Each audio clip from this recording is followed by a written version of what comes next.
من معیوبی گروه دو تا 5-6 سال پیش نفقه میگرفتم. حتی 4 سال میگم میشه، برای که من 5 سال پیش آلمان رفته بودم. از اونجا یک 6 ماه زیادتر آمده بودم.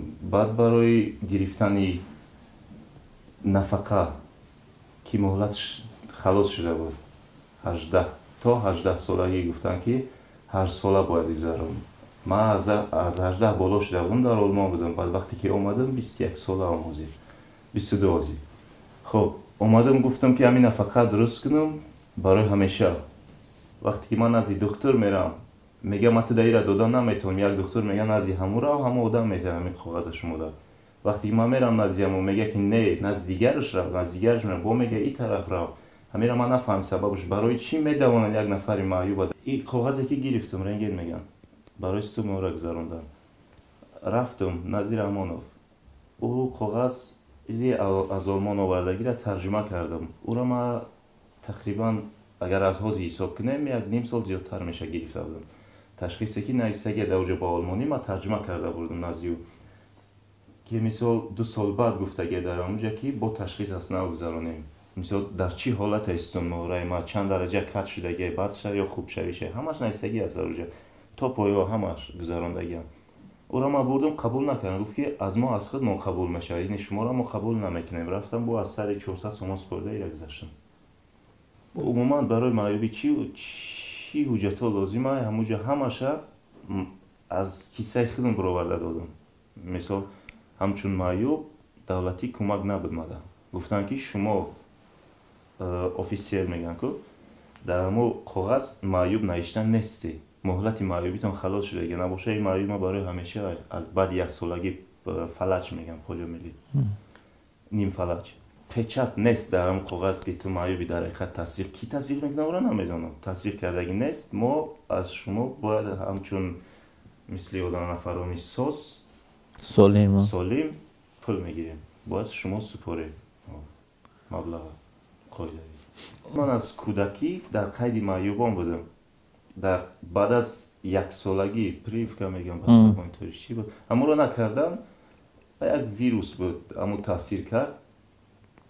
خب نیمی موشکا مردن. در آلمان گپا گفتن، من خیلی نمیدونستم. در آلمان تفتیش گذروندن، گفتن که 50% همین موشکای از میان پایان مردگی هستن. خیلی چیزی مرده زنده کردن نمیشه. برای که همون 50% ماندگی را تو نگاه داری باید همه وقت فیزیوتراپی گذرانی. البته شرایط نیست لازم. پیام پرزیدنت نمیشید. مثلا ما همه پیامی که ای سایت آزادگان نمیخوندیم، مثلا همه شاید که همه خاموش میشید، همه خیر رفتن میگرفت. بسیار نفرش مثلا نخوندیم که مفت در خونهشون زندگی میکنن، معیوب نیستن، پول دولت تا 18,000 از اون تا 18,000 سامان. این با آدم سالم راست نمیاد این کار. ما ایره خواندیم حیرت زده شدیم که ما 60 سامان نفقه را گرفته نمیتونیم، آدم ها 18,000 سامان میگیرن. این در کجا تو برای یک کاغذ طبی که در اینستیتوت باید که داخل شد ما یک حداده و با پولی که مصرف کردیم برای هوایت دادن که ما هم کاغذ بریم اینستیتوت 1200 سامان زیاد ما مصرف کردیم. همین خیلی معیوب یک اینه بسیار است که همین خیلی که هیچ همین کارمندایی که به همون علاقمند در خواب اینا زن درک ندارن، این کارو پروا هم ندارن.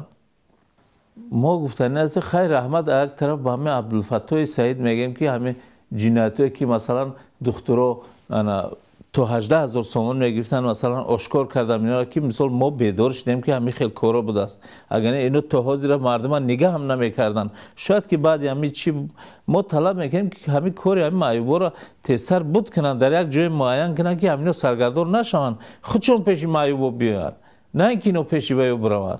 مصرف زیادی نکنن. همین کاغذ در چی در کار میشه که 400 سوم داده همین اگر یا که 400 سوم بتینه که در امبولاتور خواب روی به نتیجه خواب نکرده یگان نتیجه نه. همون پول ما برای چی میسپاریم؟ همین 400 سوم میواد در همون. مثلا همین مسئله رو اگر پرزیدنت نمی برداشت همین مردم همین خیلی میگشت معیوبو. همین یک گپ دارم که بسیاری دکترها پروفسور میگن نامزد دارن، назшон мерай муомилае мекунанд ки дар ақли инсон то'г'ри намегирад. аз ба ҷое ки назди духтур равӣ, ӯ бояд муомилае кунад ки асабот ором шавад. баръакс мерай асаборо хароб мекунад, мебурояд аз назди духтур. агар профессор номзади илм амино ҳамо боша, манам метавонам профессор гуфта.